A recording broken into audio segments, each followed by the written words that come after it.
Welcome to UPSC exam prep. आज है 7 नवंबर 2023 और स्वागत है आपका करंट अफेयर्स न्यूज डिस्कशन में। तो आइए शुरू करते हैं। आज का हमारा पहला आर्टिकल है जो भूटान के राजा ने अपनी भारत की यात्रा की शुरुआत असम से की है। इस समय वो भारत की यात्रा पर हैं। तो आइए देख लेते हैं क्या मुख्य डेवलपमेंट होंगे। तो भारत और भूटान के बीच 1968 में औपचारिक राजनयिक संबंधों की स्थापना हुई थी। इन संबंधों का आधार 1949 में हस्ताक्षरित मैली और सहयोग की संधि है। इस संधि को 2007 में संशोधित किया गया था। इसके बाद इसे भारत भूटान मैत्री संधि का नाम दिया गया। अब भारत भूटान संबंध के बारे में देख लेते हैं। तो ये व्यापार संबंध 2021-22 के दोनों देशों के बीच द्विपक्षीय व्यापार इसमें $1.42 बिलियन तक पहुंच गया था। ये भूटान के कुल व्यापार का 80% था। भारत भूटान के लिए शीर्ष आयातक और निर्यातक देश है।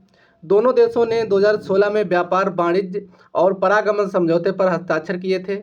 इससे दोनों देशों के बीच मुक्त व्यापार व्यवस्था स्थापित हुई। गौरव तलब है कि इस समझौते के तहत भूटान को भारत से होकर बिना कोई शुल्क दिए यानी शुल्क कर दिए किसी तीसरे देश में वस्तुओं को भेजने या किसी तीसरे देश की वस्तुओं के आयात की अनुमति दी गई है। विकास के स्तर पर संबंध तो भारत भूटान के छात्रों के लिए छात्रवृत्ति प्रदान करता है। भारत ने कौशल विकास के लिए भूटान की ग्यालसूंग परियोजना का समर्थन किया है। भारत स्वास्थ्य एवं कृषि जैसे क्षेत्रों में भूटान की मदद करता है। जल विद्युत परियोजनाओं का विकास तो भारत ने भूटान में 4 प्रमुख जल विद्युत परियोजनाओं का निर्माण किया है। साथ ही उत्पादित बिजली भी खरीदता है। जो भी वहाँ जल विद्युत परियोजनाओं से बिजली का उत्पादन होता है वो सारी बिजली भारत खरीद लेता है। इससे भूटान का राजस्व में उल्लेखनीय वृद्धि हुई है। अब देख लेते हैं सहयोग के अन्य क्षेत्र। तो इसमें सांस्कृतिक संबंध तो तीर्थ यात्री भारत के बोधगया, राजगीर, नालंदा एवं अन्य बौद्ध स्थलों की यात्रा करते हैं। भारत में रुपए और भीम ऐप की शुरू किए गए। भूटान में जो भारत के भीम ऐप और रुपए जो यूपीआई द्वारा पेमेंट होता है वो भी भूटान के द्वारा अपनाया गया है। भूटान को उपग्रह आधारित डेटा प्राप्त करने में सक्षम बनाने के लिए भूटान में भारत भूटान उपग्रह संयुक्त रूप से एक उसका विकास किया गया है इत्यादि डेवलपमेंट हुए हैं। द्विपक्षीय संबंधों में मुख्य चुनौतियां क्या हैं? तो इसमें भूटान एक स्थलरुद्ध देश है। स्थलरुद्ध देश वे होते हैं जिनकी कोई समुद्री सीमा नहीं होती है यानी लैंडलॉक कंट्री। ये चीन और भारत के बीच एक बफर देश के रूप में कार्य करता है। बफर क्षेत्र या बफर देश वो होते हैं जो किन्हीं दो महाशक्तियों के बीच में जो आता हो और तो उसको बफर राज्य या बफर क्षेत्र कहते हैं। हालांकि भूटान चीन के साथ कोई राजनयिक संबंध नहीं है, लेकिन डोकलाम पठार के मुद्दे पर चल रही भूटान चीन सीमा वार्ता भारत के लिए चिंता का विषय बनी जरूर है। अभी डोकलाम विवाद को लेकर चीन और जो भूटान के नरेश है उनसे मुलाकात उन्होंने की थी, तो इस पे चर्चा उनकी चल रही है। देख लेते हैं डोकलाम कहाँ पर है। तो डोकलाम ये चाइना और भारत और भूटान ये इसके यहाँ पर स्थित है। ये एरिया है, ये इसका चाइना और भारत से इसका बाउंड्री लगता है। और ये नेपाल है इधर, तो इधर भारत का हिस्सा ये सिक्किम है, तो इधर से इसलिए नेपाल से इसकी सीमा नहीं लगती है। ये डोकलाम भारत भूटान व चीन के जो तीनों देशों के ट्राई जंक्शन पर स्थित है। ये डोकलाम जो भी एरिया है ये भारत के सिलीगुड़ी गलियारे के बहुत करीब स्थित है। सिलीगुड़ी गलियारा पूर्वोत्तर राज्यों को शेष भारत से जुड़ने वाला एक संकरा क्षेत्र है और ये चिकन नेक के नाम से भी ये इसको जाना जाता है। चीन ने भूटान के सीमा विवाद समाप्त करने के लिए स्वैप यानी अदला बदली प्रस्ताव प्रस्तुत किया है। इसके तहत चीन ने भूटान से डोकलाम क्षेत्र पर उसके दावे को स्वीकार करने के बदले में जकारलुंग और पासमलुंग के क्षेत्र पर अपने दावे को त्याग देने का प्रस्ताव किया है। मतलब चीन ने बोला है कि उनका जो चीन का एरिया है जाकरलुंग और पासमलुंग ये हम तुम्हें भूटान से बोला है कि तुम्हें दे देंगे और जो आप डोकलाम वाला एरिया हमें चीन को सौंप दो। भारत इस बात से चिंतित है कि चीन इस क्षेत्र में अपनी पहुंच को सरल बना रहा है। हमारा अगला आर्टिकल है राष्ट्रीय खनिज विकास निगम के बारे में। तो आइए देख लेते हैं। राष्ट्रीय खनिज विकास निगम लिमिटेड ये एक अपनी सहायक कंपनी लीगेसी लौह अयस्क लिमिटेड के माध्यम से पश्चिमी ऑस्ट्रेलिया में सोने के खनन कार्य शुरू करके अपने खनिज पोर्टफोलियो में विविधता ला रहा है। ये राष्ट्रीय खनिज विकास निगम यह 1958 में भारत सरकार के सार्वजनिक उद्यम के रूप में स्थापित किया गया था। ये और भारत में लौह अयस्क का ये सबसे बड़ा उत्पादक है। इस इस्पात मंत्रालय के प्रशासनिक नियंत्रण के तहत एक नवरत्न सार्वजनिक क्षेत्र का उद्यम है। ये कंपनी लौह अयस्क, तांबा, रॉक फॉस्फेट, चूना पत्थर, डोलोमाइट, जिप्सम, बेंटोनाइट, मैग्नेसाइट, हीरा, टिन, टंगस्टन, ग्रेफाइट और समुद्री तटीय रेत सहित कई खनिजों की खोज में लगी हुई है। ये छत्तीसगढ़ और कर्नाटक में अत्यधिक यंत्रीकृत लौह अयस्क खदानों का मालिक है और उनका संचालन भी करता है। ये मध्य प्रदेश के पन्ना में भारत की एकमात्र यंत्रीकृत हीरे की खदान को भी संचालित करता है। NMDC को दुनिया में लौह अयस्क के नाम से लागत वाले उत्पादों में से एक माना जाता है। यह कंपनी अपने अधिकांश उच्च श्रेणी के लौह अयस्क उत्पादन को मुख्य रूप से दीर्घकालिक बिक्री अनुबंधों के अनुसार भारतीय घरेलू इस्पात बाजार को बेचती है। इसका पंजीकृत कार्यालय हैदराबाद शहर में स्थित है। हैदराबाद तेलंगाना में आता है। हमारा अगला आर्टिकल है एलेसियस हिमालय के बारे में। तो आइए देख लेते हैं। ये घोंघा की प्रजाति है। तो अभी हाल ही में अरुणाचल प्रदेश की एक गुफा से एलेसियस हिमालय नामक एक घोंघे की नई प्रजाति की खोज की गई है। तो तब ये चर्चा में है। अब इसके बारे में देख लेते हैं। तो ये घोंघे की नई प्रजाति है जो एलेसियस वंश से संबंधित है। यह एलेसियस छोटे भूमि घोंघों की एक प्रजाति है। ये जीनस सबसे पहले भारत में रिपोर्ट किया गया था, क्योंकि यह दक्षिण पूर्व एशिया तक ही सीमित है और भारतीय क्षेत्र में ज्ञात नहीं है। ये नई प्रजाति पीले शंक्वाकार खोल के कारण अन्य सभी हिमालयी एपिकेट प्रजातियों से भिन्न है। आसपास के क्षेत्र में सबसे समान साइलसान राज्य म्यांमार से प्राप्त स्टोमा कोइस्मिथिस स्प्रीटी है। ये आपरकुलम के बाहरी तरफ विशिष्ट तुरही जैसे प्रक्षेपण द्वारा अन्य सभी इलेसियस प्रजातियों से भिन्न है। ये अभी तक हिमालय में रहने वाली एकमात्र इलेसियस प्रजाति है। अन्य सभी ज्ञात प्रजातियों में इलेसियस प्रजातियां लाओस, वियतनाम, दक्षिणी थाईलैंड और प्रायद्वीपीय मलेशिया में पाई गई हैं, मतलब वहीं पाई जाती हैं। हमारा अगला आर्टिकल है पर्यावरण DNA यानी इन्वायरमेंटल DNA EDNA के बारे में। तो अब EDNA के बारे में जान लेते हैं। अभी हैदराबाद के CSIR सेलुलर और आणविक जीव विज्ञान केंद्र में लुप्तप्राय प्रजातियों के संरक्षण के लिए प्रयोगशाला के शोधकर्ताओं ने लैब विविधता का आंकलन करने के लिए एक नई EDNA अनुक्रमण विधि विकसित की है। तो अब देख लेते हैं पर्यावरण DNA के बारे में। तो ये EDNA वह DNA है जो सभी जीवों द्वारा उनके जीवन काल के दौरान या मृत्यु के बाद प्राकृतिक प्रक्रियाओं के माध्यम से परिवेश में छोड़ा जाता है। इसका स्रोत क्या है? तो ये जीवों द्वारा त्वचा, मल आदि के माध्यम से जलीय या स्थलीय वातावरण में छोड़े गए सेलुलर सामग्री से उत्पन्न होता है, जिसे नए आणविक तरीकों का उपयोग करके नमूना और निगरानी इसकी की जा सकती है। नई पद्धति के बारे में मुख्य बातें देख लेते हैं। तो ये नई गैर आक्रामक विधि पानी, मिट्टी या हवा जैसे पर्यावरणीय नमूनों में पाए गए DNA के टुकड़ों को अनुक्रमित करके किसी भी पारिस्थितिकी तंत्र की कुल जैव विविधता का आकलन कर सकती है। यह विधि सभी प्रकार के जीवों का पता लगा सकती है, जिसमें वायरस, बैक्टीरिया, अर्किया और यूकेरियोट्स जैसे कवक, पौधे, कीड़े, पक्षी, मछली और अन्य जानवर इसमें शामिल हैं। इस विधि में प्रजातियों को सीधे पकड़ने या उनकी गिनती किए बिना कुछ लीटर पानी के नमूने की आवश्यकता होती है।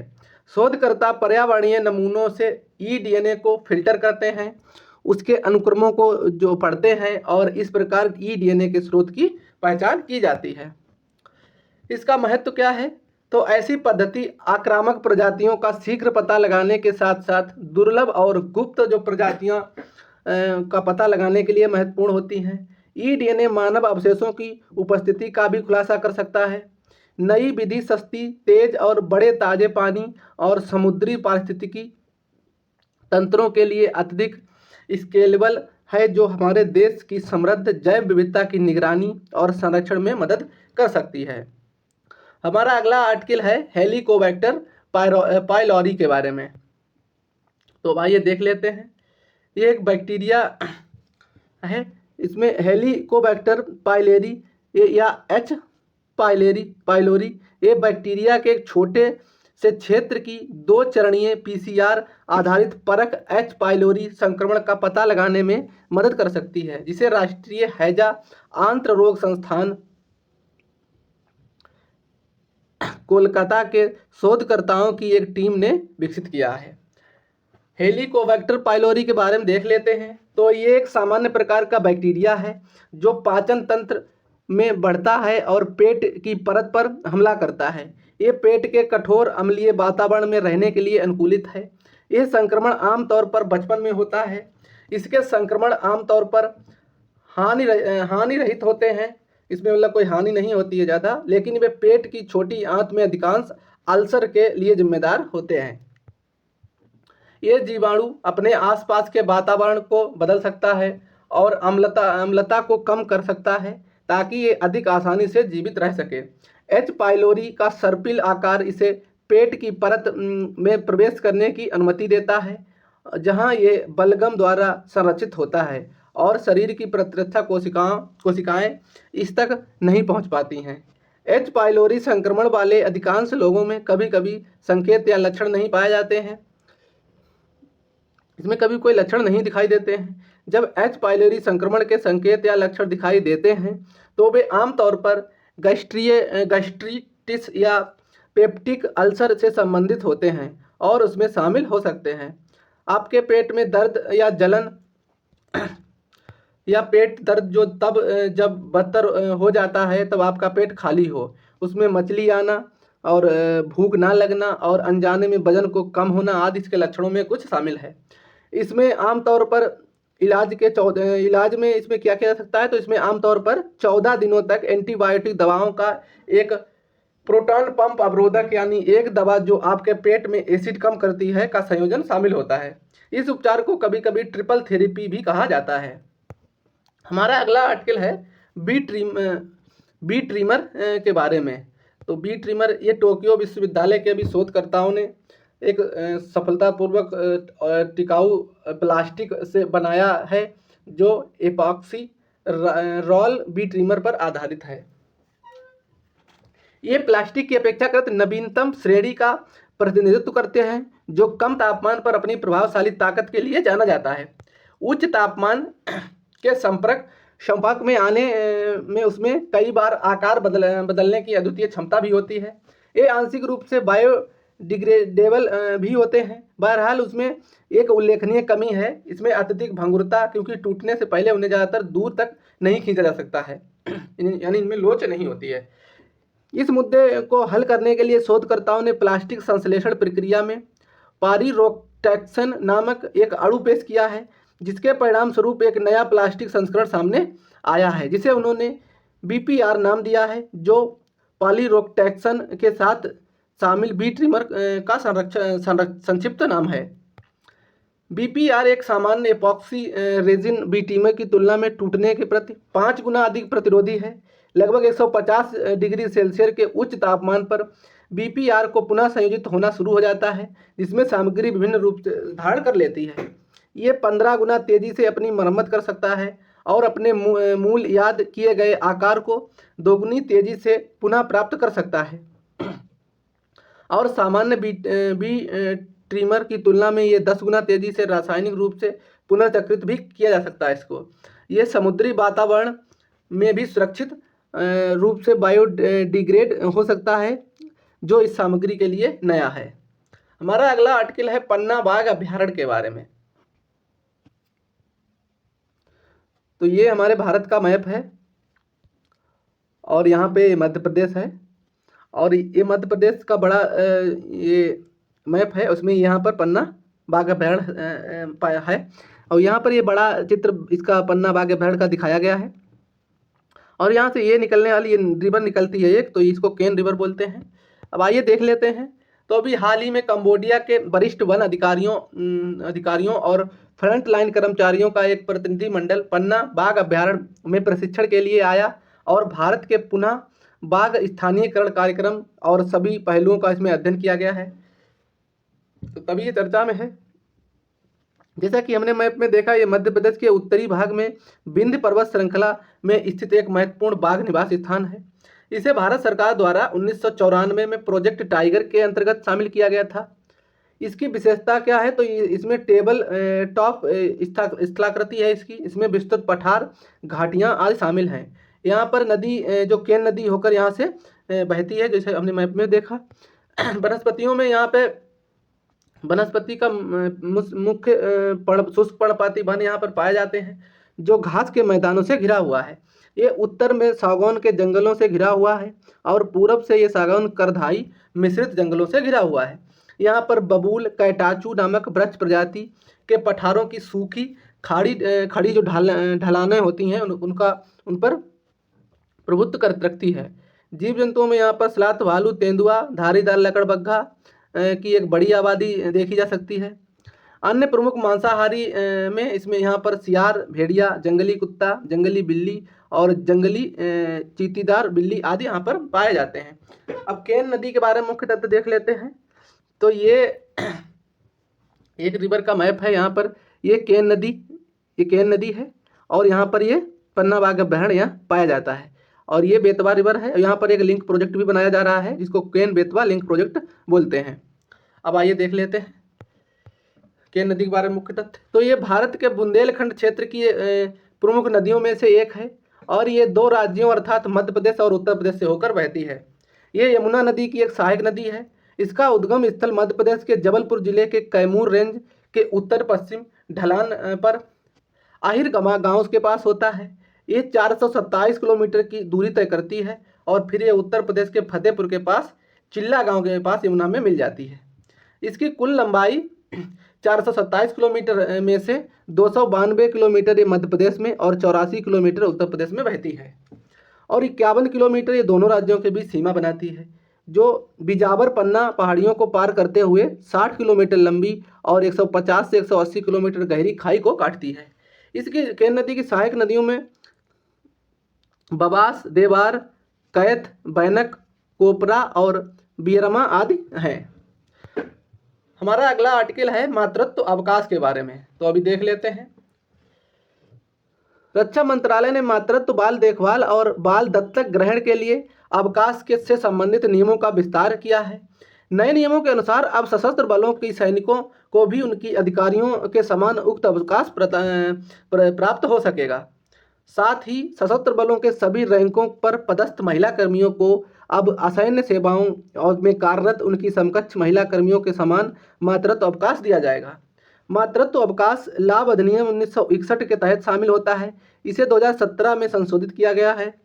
यह कामकाजी महिलाओं के लिए पहले 2 बच्चों हेतु 26 सप्ताह के सवैतनिक मातृत्व अवकाश का प्रावधान करता है। हमारा अगला आर्टिकल है जल जीवन मिशन के बारे में। तो आइए देख लेते हैं। अभी केंद्र सरकार ने के अनुसार जल जीवन मिशन की मदद से नवंबर 2023 तक 70% ग्रामीण परिवारों तक नल से जल की सुविधा पहुंच गई है। 2019 में केवल 16% ग्रामीण परिवारों को ये सुविधा उपलब्ध थी। जल जीवन मिशन के बारे में देख लेते हैं। तो इसका उद्देश्य 2024 तक ग्रामीण भारत के सभी परिवारों को चालू अवस्था में नल कनेक्शन के माध्यम से सुरक्षित और पर्याप्त पेयजल उपलब्ध कराना है। इसका मंत्रालय तो ये जल शक्ति मंत्रालय के अंतर्गत आता है, और इसका ये 2019 में ये मिशन शुरू किया गया था, और ये केंद्र प्रायोजित योजना है। जल जीवन मिशन ये शहरी, इसकी घोषणा केंद्रीय बजट 21-22 में की गई थी। यह आवासन और शहरी कार्यालय मंत्रालय की योजना है। इसका लक्ष्य देश के सभी 4378 वैधानिक कस्बों के सभी परिवारों को चालू अवस्था में नल कनेक्शन के माध्यम से सुरक्षित और पर्याप्त पेयजल उपलब्ध कराना है। हमारा अगला आर्टिकल है कामाख्या मंदिर के बारे में। तो अभी हमने जैसा कि पहले आर्टिकल शुरू में ही डिस्कस किया कि भूटान के जो राजा हैं वो अभी भारत की विजिट पर हैं, तो उन्होंने कामाख्या मंदिर का भ्रमण किया है, तो अभी ये चर्चा में है। तो कामाख्या मंदिर असम के गुवाहाटी के नीलांचल पहाड़ियों में स्थित है। इसे 51 शक्ति पीठों में सबसे पुरानी पीठ माना जाता है। ये तांत्रिक शाक्त पंथ के उपासकों और हिंदुओं का एक पवित्र तीर्थ स्थल है। ये मंदिर माँ शक्ति से अलग रूपों में से एक को समर्पित है। यहाँ भगवान शिव और भगवान विष्णु के भी मंदिर हैं। यहाँ पर हर साल अम्बुबाची का मेला आयोजित होता है। इसे देवी कामाख्या के वार्षिक मासिक धर्म के उपलक्ष्य में आयोजित किया जाता है। देवी के पुराने मंदिर को मुस्लिम आक्रमणकारियों काला पहाड़ को नष्ट कर दिया था। हालांकि 1565 में कोच राजवंश के राजा चिलराई ने इस मंदिर को पुनः निर्माण कराया था। अब अभी हाल ही में नेपाल में भूकंप आया है, उससे तभी बहुत लोग लगभग 150 से ज़्यादा लोग वहाँ पर इससे जिनकी मृत्यु हुई है और 300 से 400 लोग लगभग घायल हुए हैं। तो तभी ये नेपाल चर्चा में आ गया है, तो इसके लिए भारत ने अपनी मदद की पेशकश की है। तो आइए इसके बारे में कुछ मुख्य तथ्य देख लेते हैं। तो ये नेपाल की भौगोलिक स्थिति, तो ये भू आबद्ध देश है यानी लैंडलॉक कंट्री है। और लैंडलॉक कंट्री वे कंट्री होते हैं, देश होते हैं जिनका समुद्र से कोई सीमा नहीं लगती है। इसकी सीमाएं भारत के पूर्व दक्षिण और पश्चिम तथा चीन के तिब्बत स्वायत्त क्षेत्र से उत्तर से लगती है। जैसा कि इसे मैप में देखा जा सकता है, ये नेपाल का मैप है और यहाँ पर ये उत्तर में चीन के तिब्बत से इसकी सीमा लगती है और बाकी दक्षिण पूर्व पश्चिम से यहाँ इसकी सीमा भारत से लगती है। ये इसकी भौगोलिक विशेषताएं क्या हैं? तो इसमें ये पर्वत, तो नेपाल में दुनिया का 8 सबसे ऊंचे पर्वत स्थित हैं, जहाँ पर हिमालय महाभारत श्रेणी और ग्रेट हिमालय श्रेणी का भी विस्तार पाया जाता है। इसका उच्चतम बिंदु माउंट एवरेस्ट है, जिसकी ऊंचाई 8,848 मीटर, ये कहीं कहीं पे 8,850 भी मीटर पाई जाती है। लेकिन इसमें से कोई भी ऑप्शन हो तो दोनों में से कोई ऑप्शन सही होते हैं। ये यहाँ पर धौलागिरी जो नेपाल तिब्बत सीमा से निकलती है, तो ये गंडक नदी जो नेपाल के धौलागिरी नेपाल तिब्बत सीमा से निकलती है। कर्णाली नदी, इसका उद्गम स्थल तिब्बत के माचा खबाब नामक स्थान से होता है। और कोसी नदी, ये सुन कोसी, अरुणी कोसी और तमूर कोसी के संगम से बनी हुई है।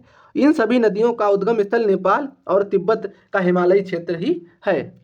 तो आज के हमारे सारे आर्टिकल खत्म हो गए। अगर हमारा कंटेंट आपको पसंद आता है तो वीडियो को लाइक करें और हमारे चैनल को सब्सक्राइब करें। Thank you.